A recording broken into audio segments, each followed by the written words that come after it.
네, 이제 모듈 CO리를 위한 간단한 그룹에 관한 정리들, 그 다음에는 링에 관한 정리를 끝내고 그 다음부터 모듈에 관한 얘기들을 한번 해보려고 합니다. 그래서 오늘은 셋 CO리랑 그룹 CO리 두 가지를 간략하게 요약을 할 거고요. 이 내용들을 전부 다 아실 필요 없습니다. 왜냐면은 지금 셋하고 그룹을 정리하는 이유는 모듈 CO리를 하다 보면은 간간이 나와서 그런 것 뿐이에요. 애초에 모듈이라는 것 자체가 스트럭처 센스에서는 그룹을 내포를 하고 있어가지고 그룹부터 시작하는 건데, 사실은 링부터 시작을 해도 전혀 문제가 없긴 합니다. 그래서 이제 집합론과 그룹 시오리에서 어떤 부분들은 최소한 좀 알고 있어야 되는지 그런 것들 위주로 살펴보도록 할게요. 먼저 집합은 대부분 GFC를 가정을 하죠. 그래서 GFC라고 하는 거는 뭐 이런 9가지의 공례들, 이 액션 스킨만 준공이라고 부르는 것 같기도 한데, 아무튼 이제 증명하지 않고 받아들이는 저 9가지의 문장 가지고 집합이 무엇인지를 다 서술하게 됩니다. 이 내용들을 그냥 이렇게 생각하시면 돼요. 다른 것보다는 그냥 기존에 이런 GFC 없이 배웠던 집합들이 자연스럽게 수학적으로도 완벽하진 않지만 수학적으로도 나름 엄밀한 그러한 집합을 이룰 수 있다. 똑같은 내용을. 그래서 그냥 이 9개의 문장만 가지고도 기존에 사용하고 있던 모든 집합적인 내용들을 다 이끌어낼 수 있다 정도로 이해하시면 될 것 같아요. 그리고 이제 여기서 좀 중요한 내용들은 당연히 액션 오브 초이스가 중요하겠죠. 근데 여기는 내용들 기본적으로 이제 무한이라고 하는 개념을 다룰 때 발생할 수 있는 어떤 그 위험성들, 어떤 모순성들, 그런 것들을 컨트롤하기 위한 내용들이라서 그냥 수학적인 직관에 의해서 접근을 하는 거라고 생각하시면 편합니다. 기본적으로 러셀의 역설이 이러한 집합론을 엄밀하게 건설해 나가게 되는 주된 이유죠. 그래서 이제 어떠한 아무거나 무언가를 모아놨을 때 그게 집합이 될 필요는 없다. 이게 이제 기본적인 출발이에요. 그래서 X가 집합인데 자기 자신을 포함하지 않는 그러한 것들을 전부 다 모아두면 모든 걸 모아둔 그 친구는 집합이 아닐 수도 있다. 그 내용이죠. 그래서 이런 모순을 이끌어낼 수 있고요. 이거는 이제 수리 논리 쪽이에요, 원래는. 그래서 집합론은 약간 구성상 수리 논리의 일부라서 어떤 책들은 보통 초반에 수리 논리로 시작을 해요. 간단한 논리적인 측면을 먼저 보고 그 다음에 그 논리를 기반으로 9개의 액션을 가져간 상태에서 이끌어 나가는 그러한 방식으로 접근을 많이 합니다. 이제부터는 GFC를 가정할 거고요. 그러면 GFC만 가정을 해도 다음 같은 내용들을 전부 이끌어낼 수 있어요. 그러니까 어떤 부분집합의 개념, 교집합의 개념, 합집합의 개념, 차집합의 개념, 그 다음에 이제 아비터리 유니온, 아비터리 인터섹션, 이런 것들을 전부 다 GFC만 가지고도 서술을 해낼 수 있습니다. 심지어 여기까지 내용들은 액션 오브 초이스가 들어가지 않아요. 그래서 GF만 가지고도 이러한 것들을 만들어낼 수 있는 거예요. 그동안 사용했던 그런 개념들을. 그 다음에 여기서 약간 논리가 들어가는 부분들인데, 이제 베이커스 툴이라고 하죠.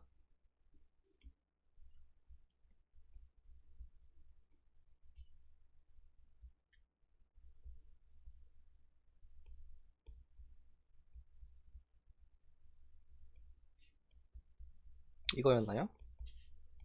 그러니까 간단하게 얘기하면은 P면 Q이다라는 어떤 명제가 있을 때 가정이 거짓이면 그 결과는 참 거짓을 따지지 않고 이 전체 문장은 참이 된다 라고 하는 게 베이커스 툴이에요. 이것도 이제 수리 논리의 일부입니다. 그래서 이제 이런 친구가 자연스럽게 A가 될 거고요. 교집합도 공집합이 될 거고, 공집합은 모든 집합의 부분집합이 될 거예요. 이게 전부 다 이 위에 정의들을 보면은 어떤 원소를 뽑아낼 수 있어야 하죠. 근데 뽑아낸다는 것 자체가 공집합에서는 말이 안 돼요. 그러니까 뽑을 수 없으니까 가정이 거짓인 거고, 가정이 거짓이면은 항상 그 결과는 참이 되겠죠. 그러한 개념으로 접근을 하는 방식들입니다. 물론 이건 집합론에서는 자주 보게 되겠지만 보통 대수에서는 논엠티셋을 기반을 하기 때문에 이러한 내용들은 볼 일은 없긴 해요. 그리고 이제 순서상도 그냥 집합만 가지고 정리할 수 있어요. 이런 식으로 정리를 하면 되죠. 해보면은 이게 제가 여기 있네요. 이런 식으로 실제로 그 순서상이라고 하는 거는 그 순서대로가 일치할 때만 순서상 자체가 곧 같다라는 그런 내용들이 있죠. 걔를 집합만 가지고도 다 만들어낼 수가 있습니다. 다만 이렇게 정의를 해버리면은 a, a라고 하는 친구는 그냥 이런 친구가 돼요. 그리고 얘는 집합론적으로 a, a랑도 똑같을 거예요. 이런 어떤 그 약간의 좀 평소 쓰던 거랑 다른 결과가 나오긴 하는데, 물론 저희는 이런 거는 신경을 안 쓸 겁니다. 이러한 친구들은 별로 신경 안 쓸 거랑 상관없고 그냥 집합론적으로 그렇습니다. 그리고 부분 집합들을 모아둔 것도 집합이 된다는 사실도 알 수 있어요. 걔를 보통 파워셋에서 px라고 쓰는 편입니다. 그다음에 카르테시안 프로덕트 같은 경우에도 파이나이트한 카르테시안 프로덕트는 그냥 정의를 할 수 있습니다. 액션하고 트레이스 없이 그냥 정의할 수 있고요. 간단한 논리로 보면은 공집합을 카르테시안 프로덕트를 하게 되면은 그냥 공집합이 돼요. 왜냐면은 여기에 어떤 원소를 뽑을 수 있다는 것 자체가 각각의 집합에서 원소를 뽑아낼 수 있어야 하는 건데, 둘 중 하나가 공집합이면은 뽑아낸다는 말을 할 수 없죠. 그래서 그냥 공집합이 됩니다. 그러한 원소는 없다는 소리니까. 그래서 이런 식으로 내용들을 이제 다 확장을 해 나갈 수가 있어요. 그리고 이제 그러한 카르테시안 프로덕트가 존재하는 순간 어떤 펑션이라는 개념, 뭐 릴레이션이라는 개념, 이런 개념들을 다 만들어낼 수 있습니다. 그래서 이제 집합론적인 관점에서 펑션이라고 하는 거는 집합이에요. 이것도 함수도 일종의 집합입니다. 다만 이 함수의 원소를 표기하는 방식이 어떤 원소가 이 함수란 펑션의 원소가 되면은 fx를 y라고 쓰는 것 뿐입니다. 그러니까 이런 센스로 접근을 하는 거예요. 그래서 그냥 펑션도 그러니까 잘 정의가 되는구나, 엄밀하게 정의가 되는구나, 이렇게 받아들이시면 되고, 중요한 부분은 이제 이 두 문장, 함수가 될 조건, 이것만 잘 기억하시면 돼요. 이제 마찬가지 이유로 공집합인 경우는, x가 공집합인 경우는 이제 x에서 y로 가는 함수를 보고 싶은 건데요. 공집합에서 출발하는 그 어떤 것들은 함수로 만들어낼 수 있어요. 그러니까 공집합에서 출발하는 함수는 존재합니다. 공집합에서 어떤 다른 집합으로 가는 함수는 존재를 해요. 왜냐하면은 1번 조건을 만족할 수가 없죠. 그러니까 모든 x에 대해서 뽑을 수 있어야 하죠. 근데 뽑을 수 없으니까 항상 이게 성립하는 거예요. 마찬가지로 두 원소가 있다면 같아야 하는 건데 두 원소가 애초에 없죠. 그러면 저는 참인 거예요.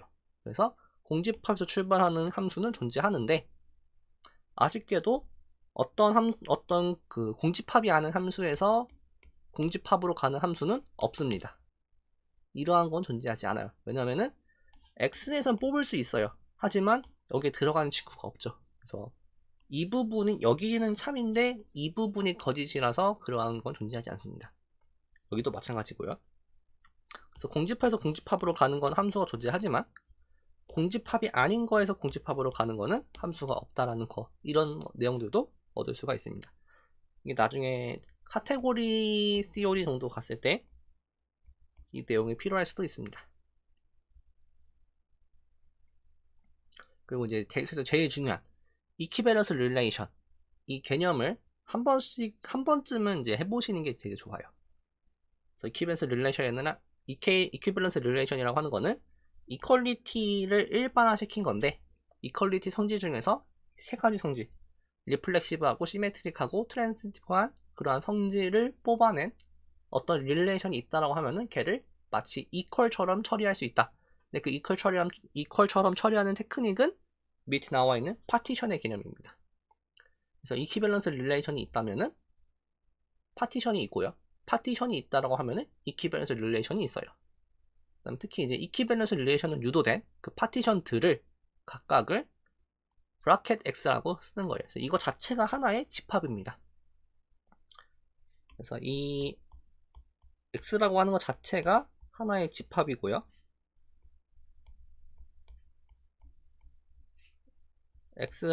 Y랑 X가 릴레이 되어 있는 그런 친구들을 다 모아둔 거죠. 그럼 여기는 X를 포함하고 있다는 사실도 알 수 있고, X랑 Y가 교집합이 있다면, 그러면 이 둘은 같은 집합이 될 수밖에 없다는 것도 유도해낼 수 있어요. 그 말 자체가 X랑 Y는 다를 수 있어도 X랑 Y가 릴레이트 되어 있다면 마치 X랑 Y를 같게 보겠다. 근데 여기서 이 컨그루언트를 이퀴밸런스 클래스로 바꿔주면 그냥 이퀄이 되는 겁니다. 그래서 그러한 센스에서 이퀴밸런스 릴레이션을 이퀄로 항상 만들 수 있다 라는 개념이 나오는 거죠. 이게 앞으로 대수에서 모든 서브 스트럭처들을 만드는 기본적인 테크닉이 될 거예요. 그 다음에 이제 오더셋은 뭐 대수에서는 그게 중요한 건 아니긴 한데 뭐 순서라는 개념을 잘 줄 수 있더라, 이런 것들을 얘기할 수 있습니다. 물론 파셜 오더는 조금 중요하긴 해요. 대표적인 파셜 오더가 어떤 X라는 공집합이 아닌 집합이 있을 때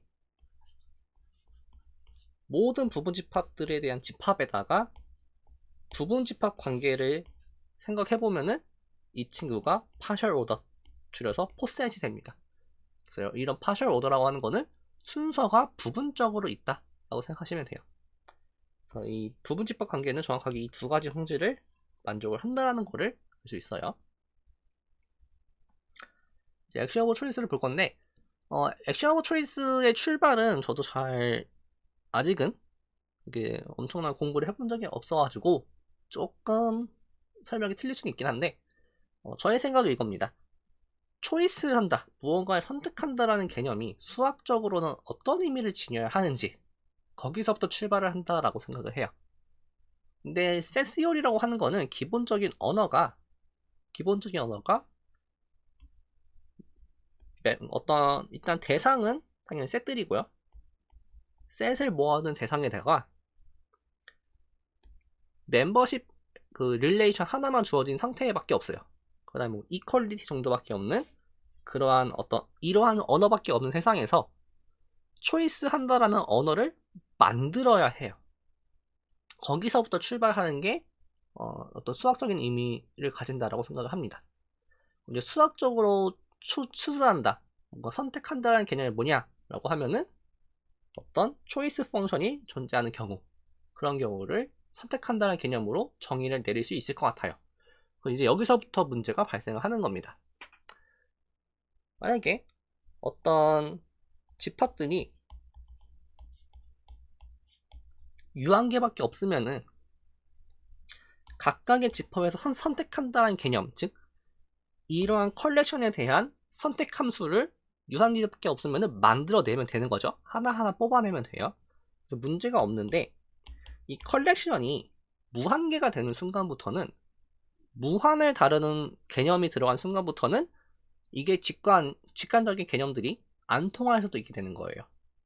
그래서 이걸 무한의 개념에서도 똑같은 내용 얘기를 할 수 있다라는 거를 GF만으로 증명을 할 수 있겠느냐에 대해서 그게 증명이 안 된다는 거를 이제 수학자들이 알아낸 거죠.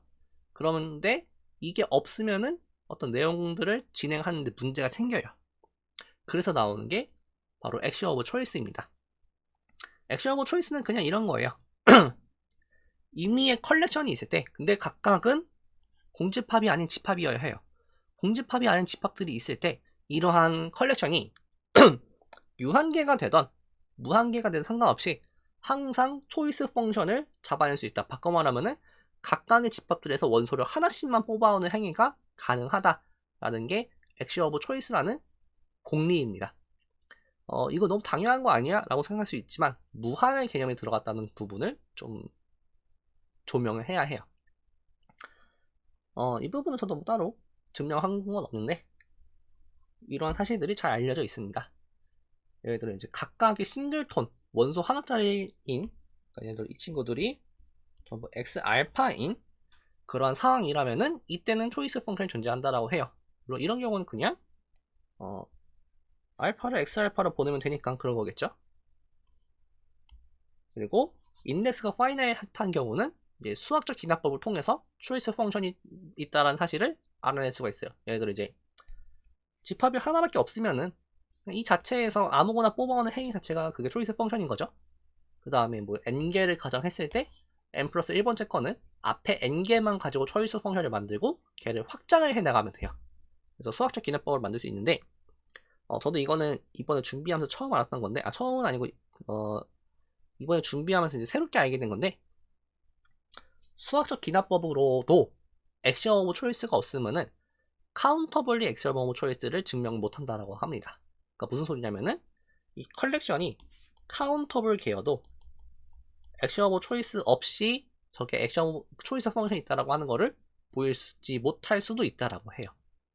그 부분은 이제 조금 집합론적인 내용들이 좀 많이 강해서 생략을 했습니다. 그리고 뭐 리얼 이거 오브입니다. 오브 리얼 넘버들에 대한 어떤 파이나이 सब셋으로 구성이 되어 있으면은 그게 뭐 인피니시였든 인피니시 아니던 항상 초이스 펑션이 존재한다. 이런 사실들은 잘 알려져 있다라고 해요. 그래서 사실 이게 조금 깊게 들어가다 보면은 어떠한 데피니션들이 어떠한 정리들이 액션 오브 초이스를 쓰는지 안 쓰는지를 되게 좀 중요시 여기는 경우들이 좀 많은 것 같아요. 물론 저는 아직 그렇게까지 공부를 안 해봐서 이거를 왜 그렇게 신경을 써야 하지? 라는 생각이 들긴 하는데 뭐 수학적으로는 액션 오브 초이스를 웬만하면 안 쓰고 증명을 하려는 경향들이 많습니다. 근데 사실 액션 오브 초이스는 동치인 조건들이 굉장히 많거든요. 각 분야마다 하나씩은 있어요. 그래서 이게 액션 오브 초이스를 아예 안 쓰고 하는 거는 거의 불가능에 가깝다고 보시면 됩니다. 그래서 그 중에 가장 대표적인 케이스가 웰 오더링 프린시플과 존스 렘마입니다. 이 액션 오브 초이스랑 웰 오더링 프린시플, 존스 렘마는 전부 같은 얘기예요. 근데 서술하는 방식이 그냥 완전 다른 것 뿐입니다. 먼저 웰 오더링 프린시플은 임의의 셋은 항상 웰 오더화 될 수 있다. 그러니까 이게 어떤 소리냐면은 웰 오더라는 오더링이 있어요. 오더 아까 봤었죠? 어떤 순서라는 개념인데 이 순서가 웰 오더가 될 수도 있고 웰 오더가 안 될 수도 있어요. 그 웰 오더가 되는 케이스는 어떤 케이스냐면요. 임의의 공집합이 아닌 부분집합을 가져왔을 때 그 부분집합은 항상 리스트 엘리먼트를 가지고 있다라는 성질을 만족하면은 그러한 릴레이션, 그러한 오더 릴레이션을 웰 오더링이라고 불러요. 그 다음에 이러한 오더링을 갖고 있는 집합을, 이러한 오더링을 줄 수 있는 집합을 웰 오더드 될 수 있다 라고 얘기를 하는 겁니다. 그리고 또 당연히 줄 수 있는 거 아니야? 뭐 할 수 있지만 무한의 개념에 빠지는 순간부터는 이 얘기를 함부로 할 수가 없어요. 그래서 이 웰 오더링이 있다라고 하는 거를 액션 오브 초이스를 가정하면은 보일 수 있습니다. 반대로 모든 집합이 웰 오더드 될 수 있다라고 가정을 한 상태에서 액션 오브 초이스를 증명할 수도 있다라고 해요. 각각 개념들이 이것도 마찬가지예요. 집합론적인 내용들이 많이 강해요. 예를 들어 이제 오디널 넘버라는 개념이 좀 필요합니다. 그래서 오디널 넘버라는 개념이 좀 필요해서 이 부분은 이제 생략을 하고 그냥 저런 것들이 있구나 라는 걸로 넘기도록 하겠습니다. 그 다음에 존스 렘마가 좀 되게 중요해요. 대수에선 존스 렘마가 없으면은 거의 뭐 한 분야는 아예 얘기도 못할 수 있다라고 할 수도 있을 것 같아요. 어떤 대수의 분야들 중에서는. 그래서 보면은 존스 렘마는 어떤 집합이 파셜 오더라는 오더링이 있어요. 파셜 오더 아까 봤었죠? 예를 들어 뭐 부분 집합 같은 이런 개념들이에요. 파셜 오더가 있는데 이 파셜 오더가 임의의 체인들이 어퍼 바운드를 가지게 되게끔 되는 그러한 파셜 오더가 있는 상태예요. 그랬을 때 A가 맥시멀 엘리먼트를 갖는다라는 어떤 결과가 있습니다. 그래서 이러한 과정들 어떤 파셜 오더가 모든 체인이 어퍼 바운드를 가진다. 그러면은 그냥 바로 A에는 맥시멀 엘리먼트가 존재하는 거예요. 그 파셜 오더에 대한. 이제 체인은 뭐냐라고 하면은 파셜 오더는 이렇게 보면 돼요. 임의의 두 원소를 뽑았을 때 같지도 않고 이런 크기 관계도 없는 그러한 x, y가 존재할 수도 있어요. 저게 없을 수도 있습니다. 뭐 리니어 오더면은 그냥 그 자체로 파셜 오더겠죠? 오타가 좀 신경 쓰이긴 하는데, 근데 이렇게 없는데 그 중에서도 어떤 부분 집합은 이 부분 집합만 보면은 리니어 오더일 수가 있겠죠. A 자체는 파셜 오더인데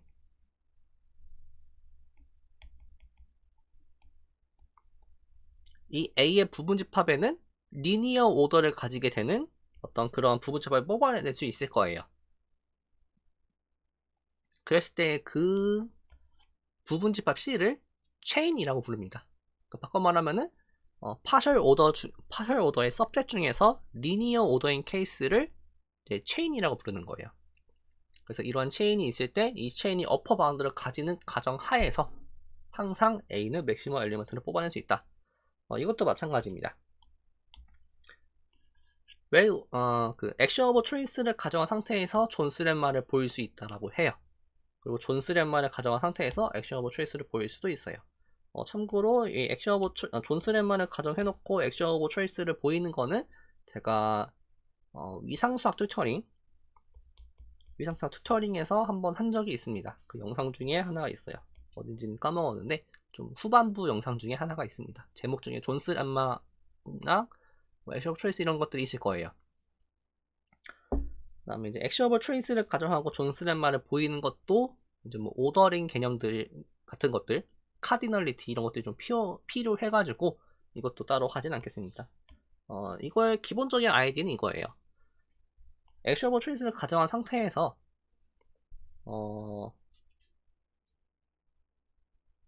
액션 오브 초이스를 가정한 상태에서 이러한 어떤 조건이 주어졌을 때 액션 오브 초이스를 가정한 상태에서 만약에 맥시멈 엘리먼트가 없다라고 하면은 체인을 계속해서 만들어낼 수가 있어요.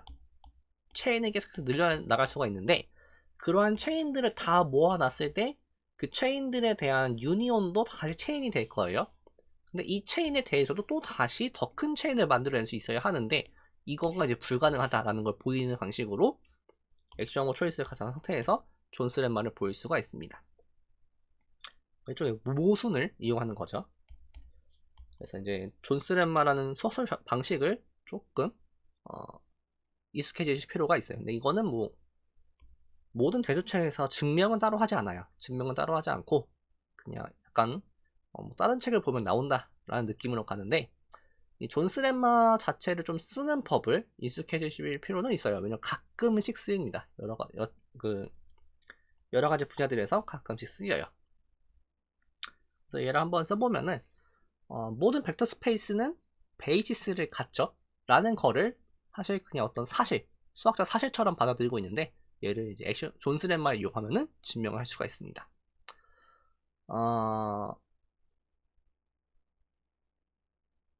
네, 그래서 이제 리콜 한번 해보면은 베이시스라고 하는 거는 책마다 다르긴 한데 제가 튜토링을 진행했던 고켄바우 책에서는 베이시스는 파이나이트 셋이에요. 항상 거기에서는 데피니션이 그렇게 나와 있어요. 사실은 그럴 필요가 없습니다. 그래서 보통 이제 좀 더 일반적으로는 리니얼리 인디펜던트 하면서 V를 스팬하는 그러한 셋을 그냥 베이시스라고 불러요. 이러한 정의대로 접근을 해보면은 먼저 트리비얼 벡터 스페이스인 경우에는 논제로 벡터가 없잖아요. 그래서 그냥 이 집합을 베이시스로 생각을 할 거예요. 이거 약간 컨벤션이네, 컨벤션. 수학적인 컨벤션이고요. 그럼 이제 트리비얼하지 않은 벡터 스페이스에 대해서는 당연히 저 집합은 베이시스, 그러니까 리니얼리 인디펜던트 하지가 않아요. 제로 벡터는 절대 리니얼리 인디펜던트 하지 않죠. 하지만 트리비얼 벡터 스페이스인 경우에는 저 친구를 베이시스로 가정을 할 겁니다. 이제 논 트리비얼 벡터 스페이스라 가정한 상태에서 임의의 논제로 벡터는 싱글톤으로 잡아버리면 항상 리니얼리 인디펜던트 하죠. 그래서 리니얼리 인디펜던트 한 셋들이 반드시 존재하게 될 거예요. 그랬을 때 그러한 리니얼리 인디펜던트한 모든 सब셋을 다 모아둔 거를 컬리 V라고 할 거예요. 그럼 이 컬리 위에다가 아주 내추럴한 파셜 오더를 줄 겁니다. 바로 이 부분 집합 관계로. 이런 거 생각하시면 되는 거죠. 어떤 v1이 있어요. 그럼 얘를 벡터를 추가하면서 다시 리니얼리 인디펜던트하게 확장해 나갈 수가 있겠죠. 물론 이제 원 디멘셔널이면 불가능하죠. 그럼 끝낸 거예요, 걔는. 이게 이제 베이스인 거니까. 뭐 이거를 계속해서 반복해 나갈 수 있다라고 하면은 그런 친구들을 다 모아둔 거라고 보시면 돼요. 이렇게 리니얼리 인디펜던트하게 바꿀 수 있는 그런 친구들을 다 모아둔 게 컬리 V라고 하시면 됩니다. 그럼 당연히 그 중에서는 부분 집합 관계에 놓여있는 그 집합들도 있을 거고 아닌 집합들도 있겠죠. 그래서 파셜 오더가 유도가 되는 겁니다. 그럼 이제 거기서 체인을 하나 뽑아올 거예요. 존스렛마를 쓰려면은 두 가지를 하셔야 돼요. 첫 번째, 어떠한 컬렉션을 만드셔야 돼요. 그 다음에 거기에 파셜 오더까지 부여를 하셔야 합니다. 이게 첫 번째 세팅이고요. 두 번째 세팅은 이미의 체인이 어퍼 바운드를 가진다는 것도 보여야 해요. 이것까지 보여야 존스렛마를 쓸 수 있는 겁니다. 그래서 체인을 가져왔고요. 이제 이 체인에 어퍼 바운드가 있다라는 것을 보일 거예요. 근데 이거는 너무 당연한 테크닉인데 그냥 유니온을 다 해버리면 됩니다. 이 체인에 있는 모든 그 리니얼리 인디펜던트한 셋들을 다 유니온 시켜버리면은 그 친구가 다시 리니얼리 인디펜던트를 할 거예요. 걔를 보이는 게 어퍼 바운드를 보이는 거랑 똑같은 거죠. 그래서 여기서 이제 이러한 리니어 컨비네이션이 제로라고 해볼게요. 그러면은 이 체인이라는 거의 특성상 체인은 저희가 지금 부분 집합으로 줬거든요. 그러면 V1을 포함하는 어떤 B1, 뭐 V2를 포함하는 어떤 B2 이런 친구들이 존재하겠죠. 근데 이미의 BI랑 BJ를 가져왔을 때 이 체인에서 BI랑 BJ를 가져왔으면은 이렇게 되거나 둘 중 하나를 만족해야 돼요. 왜냐면 체인은 리니어 오더입니다. 그러면은 이렇게 놓여있으면 이 친구를, 그 다음에 뭐 이렇게 놓여있으면은 앞에 친구를 그냥 가져오면 되는 거죠. 예를 들어 B1과 B2가 이런 관계에 놓여있으면은 얘를 B1에 있다라고 봐도 되지만 B2에 있다라고 볼 수도 있겠죠. 이거를 계속해서 써보면은 여기에 있는 B1부터 BN까지를 포함하는 어떠한 B라는 집합을 체인에서 뽑아올 수가 있을 거예요. 그런데 B는 리니얼리 인디펜던트죠. 그러면은 이 친구가 제로란 소리는 모든 스칼라들이 제로란 소리랑 똑같게 됩니다. 근데 이게 원래 뽑아온 게 C에서 가져온 거죠. 그래서 C 자체가 리니얼리 인디펜던트 하다라는 거를 알 수가 있어요. 그래서 B에 들어간다는 소리죠. 컬리 B에. 당연히 이렇게 유니온을 시켰기 때문에 체인에 있는 모든 원소에 대해서는 항상 이 관계를 만족을 하게 되겠죠. 그래서 C가 어퍼 바운드예요. 이제 이미의 컬리 위에 있는 이미의 체인이 어퍼 바운드를 갖는 사실을 증명을 했어요. 그럼 존스렛마의 조건을 만족하는 거죠. 그래서 존스렛마를 어플라이 시켜서 어떤 맥시멀 엘리먼트를 뽑아올 수 있습니다. 이제 이 맥시멀 엘리먼트 B가 베이시스가 된다는 걸 보이면 돼요. 근데 이미 리니얼리 인디펜던트는 컬리 B의 원소 자체가 리니얼리 인디펜던트한 집합들을 모아둔 거기 때문에 리니얼리 인디펜던트한 그 집합들을 모아놓은 거기 때문에 이 B도 리니얼리 인디펜던트 하죠. 그럼 보여야 될 거는 딱 하나, 스팬한 게 V가 된다는 것만 보이시면 됩니다. 그거는 만약에 아니라고 가정했을 때 모순이 된다는 걸 보이면 되는 거죠. 아니라고 하면은 이 스팸 B에 속하지 않은 어떤 벡터를 하나 뽑아올 수 있다는 거겠죠. 이제 여기서 간단하게 이 B에다가 B를 합집합한 게 리니얼리 인디펜던트 하다는 걸 보일 수가 있어요. 이건 그냥 단순 논리입니다. 여러분들이 이제 선대 시간에 많이 썼던 그 테크닉이고요. 그 말 자체가 이 친구가 다시 컬리 B에 들어간다는 소리죠. 그런데 B랑 이 친구의 오더 관계가 이렇게 돼요. 하지만 지금 B는 맥시멀이었거든요. 맥시멀이면 나보다 큰 게 없는 거예요. 저 B보다 큰 친구는 없어야 해요. 근데 지금 존재하게 됐죠. 그 말 자체가 모순인 거죠. 그래서 스팸 B랑 B가 똑같아야 한다. 바꿔 말하면 B가 베이시스가 된다는 걸 볼 수가 있습니다. 그래서 임의의 벡터 스페이스가 베이시스를 갖는다라는 거는 액션 오브 초이스가 필요하다라고 생각하시면 될 것 같아요. 이제 그룹 쪽으로 나갈 건데, 그룹 쪽은 물론 깊게 들어가면 엄청 내용이 많죠. 그룹을 한 학기 동안 배울 정도로 내용이 많은데, 저희는 간단한 데피니션들만 챙겨갈 거예요. 그룹이란 뭐냐라고 하면은 보통 이 바이너리 오퍼레이션을 곱하기 표현을 많이 써요. 그 그룹에서는. 근데 뭐 더하기여도 상관이 없습니다. 그냥 어떤 의미의 함수예요. 함수인데 어소시에이티브한 성질을 가지고 있는 어떤 함수가 필요해요. 근데 어소시에이티브가 뭐냐? 곱하는 순서는 중요하지 않는 것들. 예를 들어 합성함수 같은 경우는 대표적이죠. 합성함수는 3개를 합성하는 거에 대해서 이렇게 합성하는 거랑 이렇게 합성하는 게 같은 결과를 나타내죠. 그러한 성질들을 보시면 본다라고 생각하시면 됩니다. 자, 이제 어소시에이티브는 이제 그런 거고요. 그 다음에 이제 이 어떤 두 집합이 바이너리 오퍼레이터에 대해서 커뮤트한다는 개념은 곱하기 순서를 이런 식으로 원소의 순서를 바꿔도 결과가 똑같은 경우를 이제 커뮤트한다라고 하고요. 만약에 모든 원소에 대해서 커뮤트하는 그러한 바이너리 오퍼레이터 자체가 커뮤터티브하다 라고 부를 거예요. 이제 그룹을 간단한 정의를 해보면요, 그룹이라고 하는 거는 기본적으로 노nem티 셋인데 바이너리 오퍼레이션이 있어야 하고요. 근데 이 바이너리 오퍼레이션이 다음과 같은 성질들을 만족을 하고 있어야 돼요. 첫 번째가 어소시에이티브, 즉 곱하는 순서는 중요하지 않아요. 두 번째, 어떠한 엘리먼트가 존재하는데 이 엘리먼트는 다른 친구랑 어떻게 곱해도 항상 그 친구가 나오게 되는 그러한 거를 만족을 해야 돼요. 이랬을 때 이 일을 아이덴티티라고 부를 겁니다. 그 다음에 임의의 원소에 대해서 A, B랑 BA를 곱했을 때 아이덴티티가 되게 하는 그러한 B가 존재해야 해요. 그래서 이 B를 인버스라고 부를 거예요. 이 세 가지를 만족하는 집합의 이 오퍼레이터까지 합쳐가지고 그룹이라고 부르고 노테이션을 이렇게 씁니다.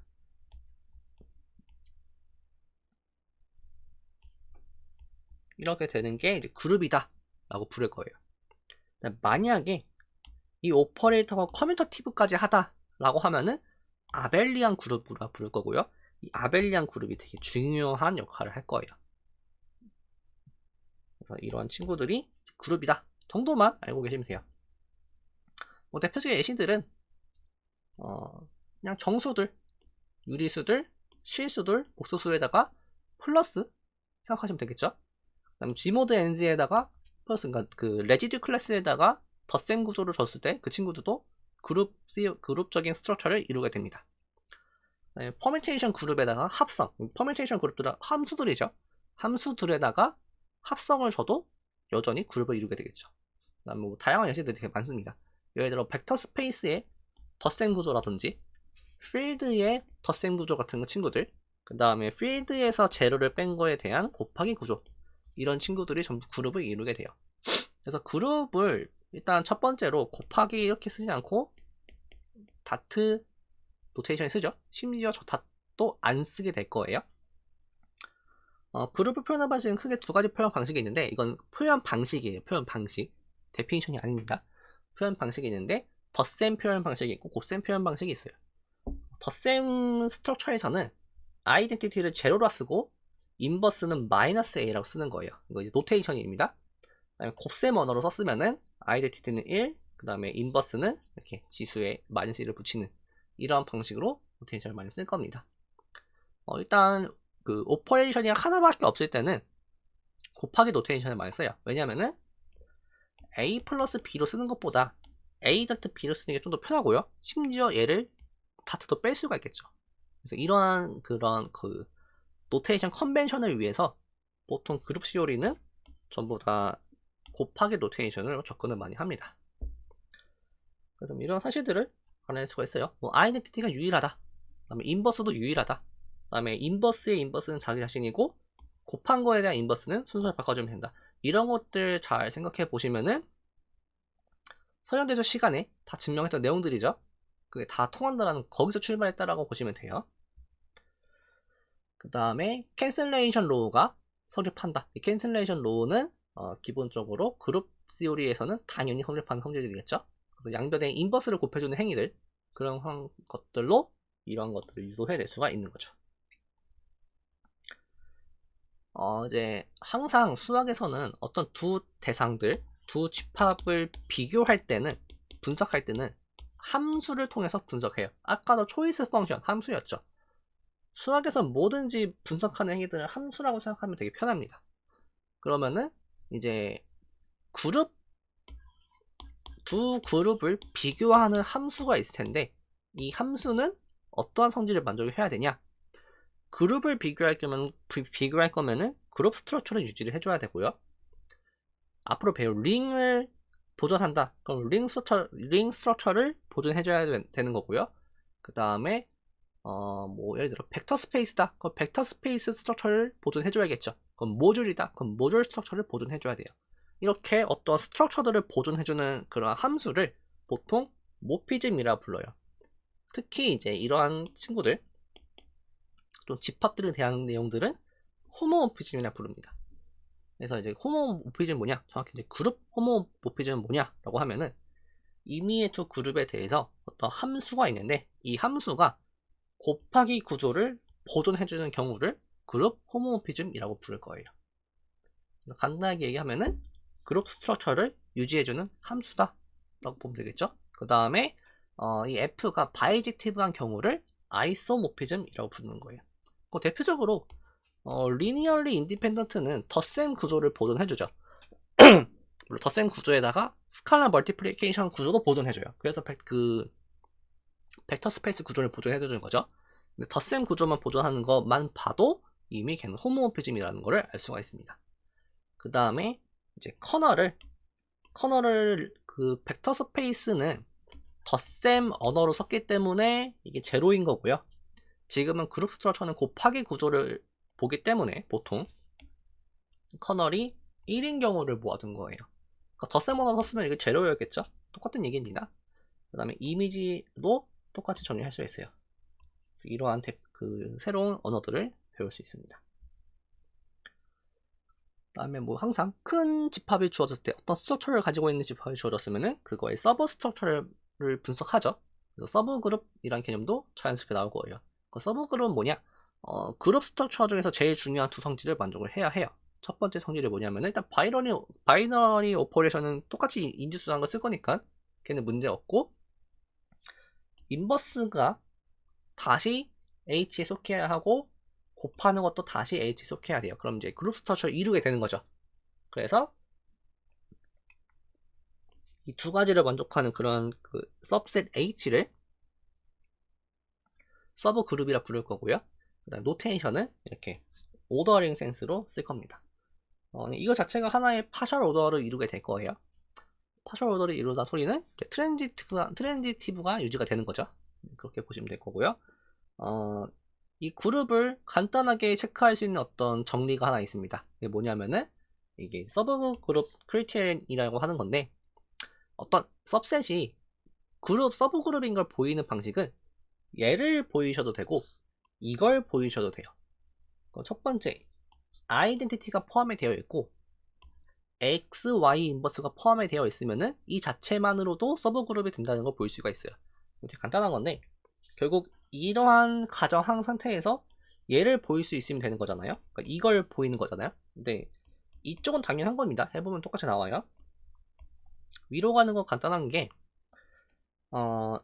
X를 H에서 뽑아오면은 X의 인버스가 H에 있겠느냐 이걸 보이는 건데, 얘는 1 곱하기 X의 인버스를 보이는 거죠.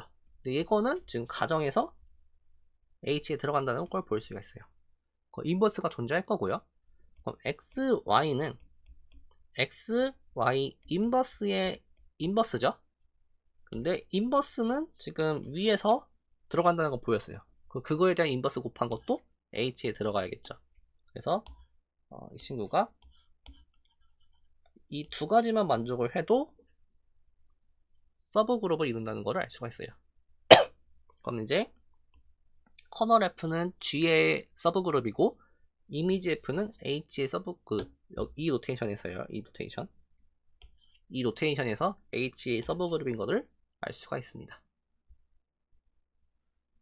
이제 시클릿 그룹이 좀 나름 공부해볼 법한 내용 중에 하나인데, 시클릿 그룹이라는 거는 간단하게 얘기해서 모든 그룹의 원소를 한 원소의 파워로 쓸 수 있는 경우, 그러니까 한 원소를 이제 여러 번 오퍼레이션을 취해서 얻을 수 있는 거를 이제 시클릭이라고 불러요. 그래서 그때 그 싱글 엘리먼트를 제너레이터라고 부릅니다. 일종의 베이시스 같은 역할을 한다고 보시면 돼요. 실제로 베이시스라고 하는 것도 그 벡터 스페이스 스트럭처를 이용해서 그 파이나이 그 몇 개의 원소들만 가지고도 모든 벡터들을 표현할 수 있는 거죠. 그러한 센스에서 제너레이터거든요. 그래서 이제 싱글 엘리먼트로 제너레이트 할 수 있다라는 경우를 이제 시클릭하다라 볼 거예요. 바꿔 말하면은 H라고 하는 그룹을 이런 식으로 쓸 수 있는 경우, 그런 경우를 이제 시클릭이라고 부를 거예요. 대표적으로 정수 같은 경우에는 여기서 덧셈이죠. 이제 여기서는 덧셈이에요. 그러면은 G가 n 곱하기 1로 쓸 수 있는 겁니다. 덧셈 언어에서는 그렇게 바뀌는 거예요. 바꿔 말하면은 만약에 이게 덧셈 언어였다. 그럼 H가 n 곱하기 x가 아니라 nx, 그러니까 n번 더한 거로 쓸 수 있는 경우를 얘기를 하겠죠. 그래서 이게 덧셈 언어랑 곱셈 언어를 좀 자유자재로 왔다 갔다 하셔야 돼요. 그래서 이제 정수 같은 경우에는 1로 제너레이트 할 수도 있고요. 마이너스 1로 제너레이트 할 수도 있어요. 왜냐면 이제 그 음수로도 포함하는 개념이에요. 그 다음에 nz, 그러니까 그 n의 배수들을 모아둔 집합도 그 자체로 n을 몇 번 더하고 빼고 반복해서 다 구할 수 있죠. 그래서 이것도 시클릿 그룹이 됩니다. 그 다음에 G모드 NG도 이 자체로 시클릿 그룹이 돼요. 그래서 이제 가장 중요한 성질 중에 하나가 시클릿 그룹은 유일해요. 각각에 대해서.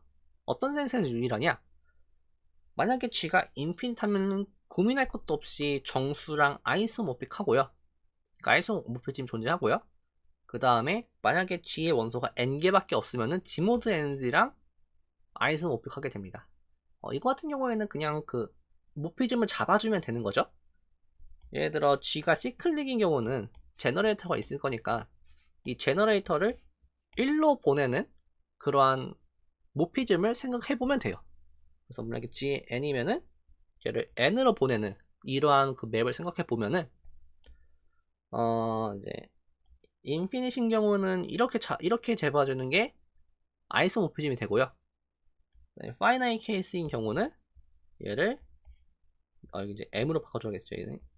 얘를 m 바로 보내주면 됩니다. 그러면 이제 아이소모피즘이라는 거를 간단하게 볼 수가 있어요. 그래서 시클릿 그룹은 이러한 센스에서 유일하다. 그러니까 바꿔 말하면 시클릿 그룹은 이미 클래시파이가 된 거예요. 그 다음에 이제 여기서부터가 좀 중요한 내용들인데,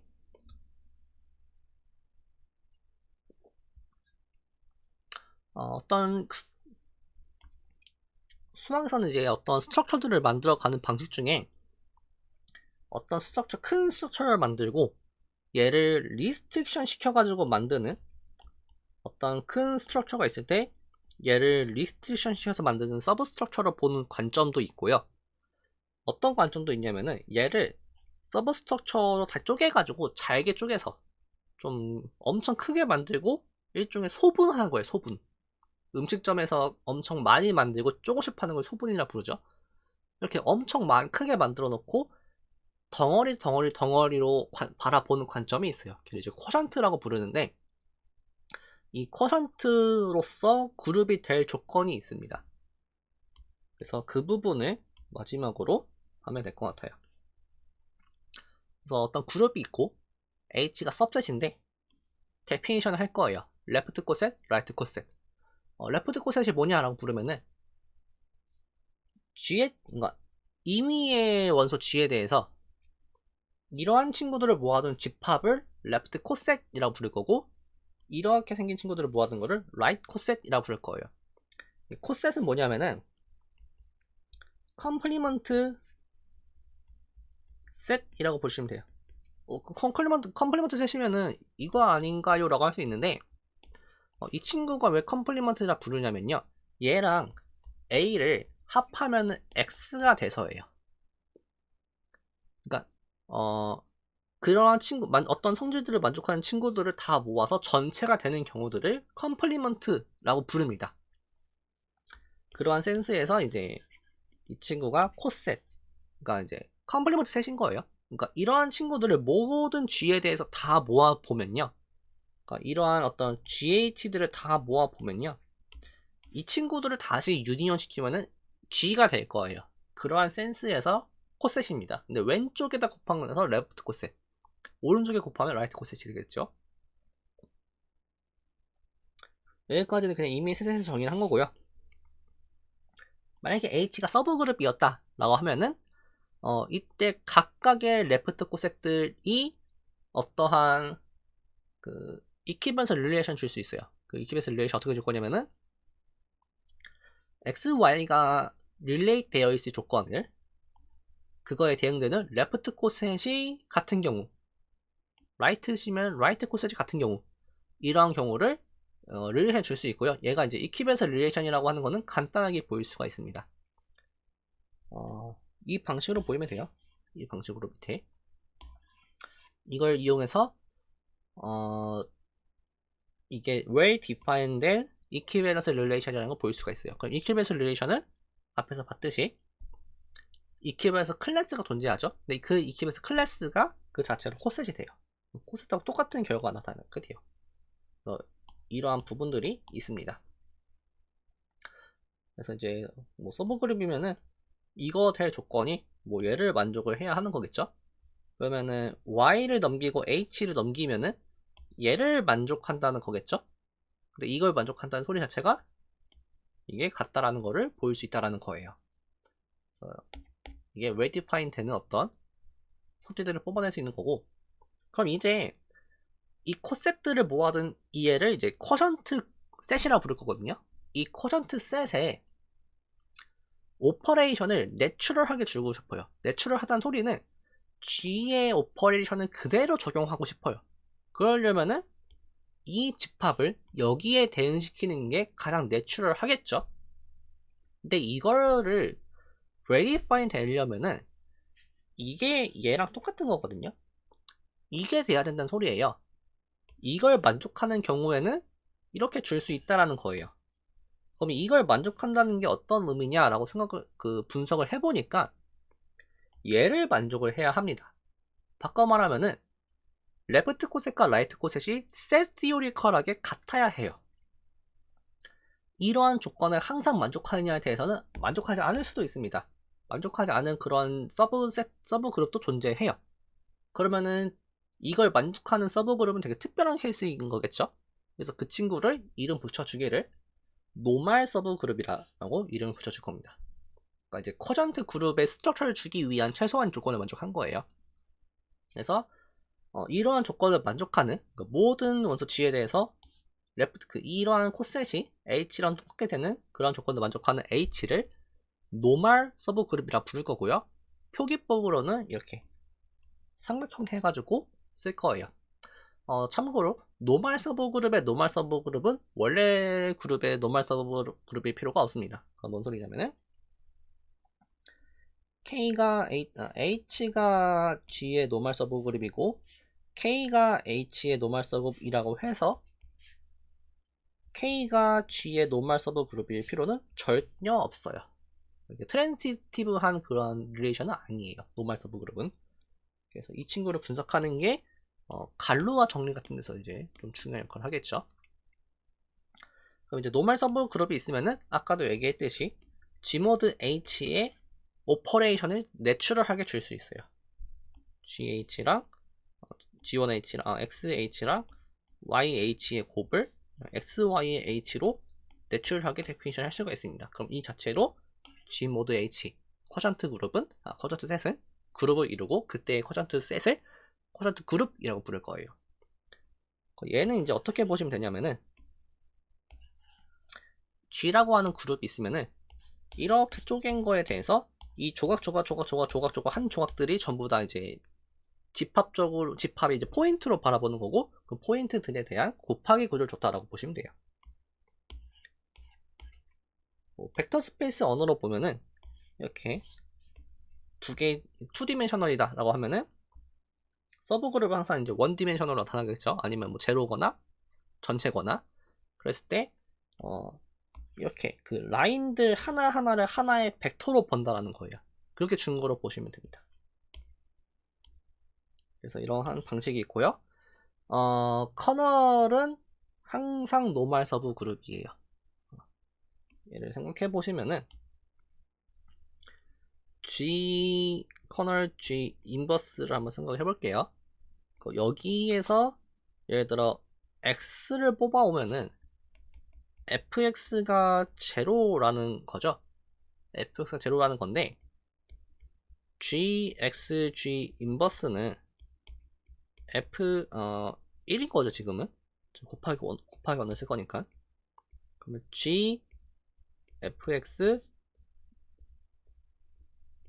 fg 인버스인데 이게 1이니까 fg 인버스라 쓸 수 있고, 여기서 뭐 이런 식으로 보이셔도 되고 아니면 다시 합쳐도 되겠죠.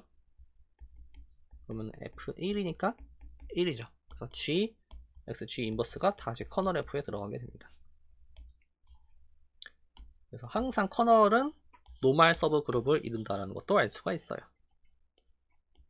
그 다음에 반대로 노멀 서브 그룹을 이루면은 어떤 호모모피즘에 대한 커널이 되게 돼요. 이거 주는 방식이 간단한 게 G에서 G모드 N으로 주면 되는 거죠. 지금 이거는 여기서 보인 거예요. 그래서 얘를 보이고 싶은 건데, 이렇게 되면은 G모드 NG라고 하는 거 redefine 된 어떤 그룹이죠. 그러면은 G를 GN으로 줄 수가 있어요. 이때의 F를 커널이라고 해보면은 커널 F가 N이 정확하게 됩니다. 그래서 무언가에 대한 커널이라는 걸 알 수가 있죠. 그래서 이제 마지막으로 제일 중요한 아이소모피즘 티오리움이 있습니다. 이거는 그냥 기본적으로 깔고 가시는 거라고 보시면 돼요.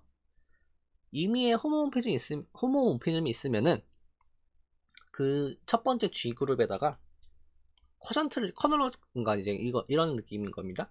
호모모피즘이 있으면은 커널로 자르면 이미지랑 아이소모픽해요. 이게 이퀄로 썼는데 정확히는 아이소모픽입니다.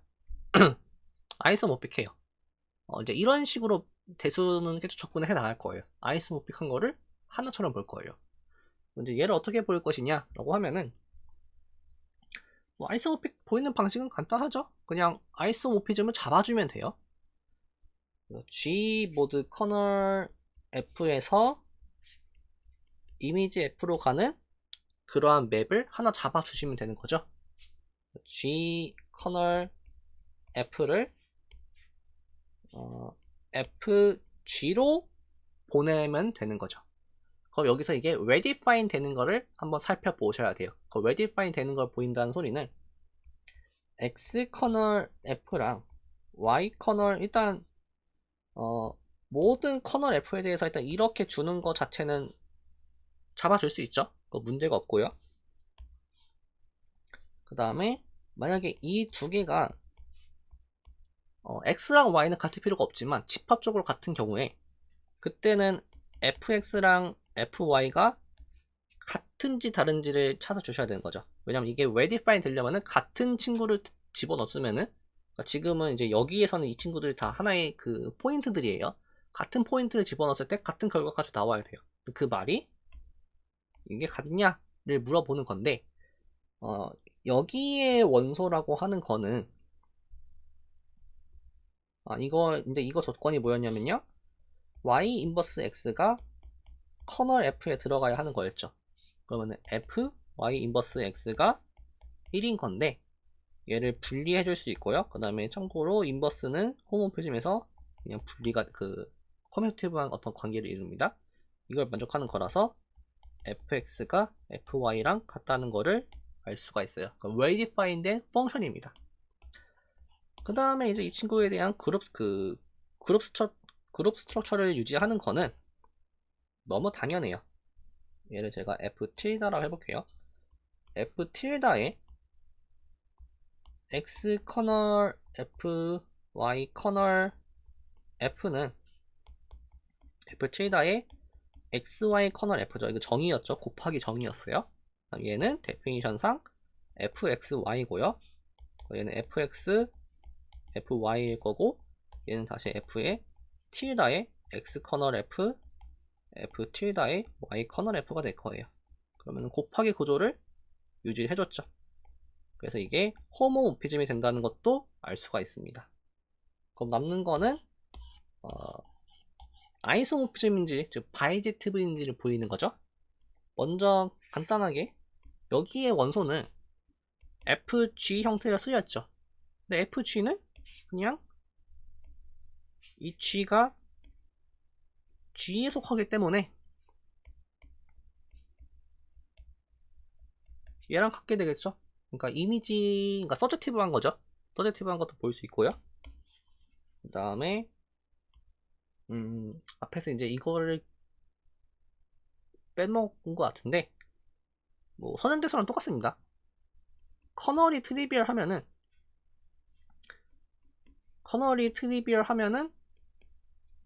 예, 커널 이 펑션은 이 호모피즘은 인젝티브해요. 그걸 보일 수가 있어요. 이거를 쓰도록 하겠습니다. 그러면은 f 틸다 g 커널 f가 1이면 g 커널 f가 같다라는 게 이 말이 커널 틸다가 트리비얼하다, 즉 n이다 라는 거랑, 그러니까 이제 이게 이거다 라는 거랑 같은 얘기죠. 지금 주의하셔야 될 그 커널 f는 지금은 이제 포인트예요. 포인트 벡터예요. 벡터 같은 친구예요. 얘가 fg니까 g가 커널에 들어간다는 소리죠. 이제 끝났죠. 이거 만족하죠. 그래서 이렇게 정의해주는 방식이 아이소모피즘이 된다는 걸 알 수가 있어요. 그래서 호모모피즘이 있으면은 걔를 커널로 자르면은 아이소모피즘이 됩니다. 이미지에 대한 이런 걸 이제 퍼스트 아이소모피즘이라 부르고요. 퍼스트가 있다는 소리는 세컨드도 있고요, 서드도 있고, 폴스도 있어요. 이 친구들은 이제 조금 내용들이 복잡해가지고 생략할 건데, 네 번째 친구는 좀 볼만하긴 한데 그 부분 필요한 경우에 대해서 보도록 하겠습니다. 오늘은 이렇게까지만 하도록 하겠습니다.